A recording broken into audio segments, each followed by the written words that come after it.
আজকে আমাদের বাড়িতে অতীত আসবে। অতীত হচ্ছে আমার বোনের ননদের বর আর ননদ। তার জন্য আমার বোনের বর বাজারে গেছিল। এদিকে আসেন। এই যে দেখো আমার বোনের ননদের বর এসছে। কি যাই একদম আরে অনেকদিন পর আবার অনেকদিন পর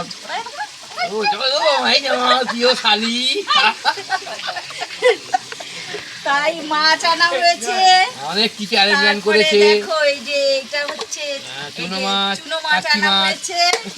তারপরে দেখো এখনই শেষ নয় কিন্তু, তারপরে দেখো এই যে মাংস আনা হয়েছে, দেখতে পাচ্ছ। বুঝতে পারছি জামাইবাবুকে কতটা ভালোবাসে। তোমাদেরও কিন্তু ইনভাইট রইলো, তোমরা চলে এসো সবাই। ঠিক আছে, যান ঘরে যান। টাটা।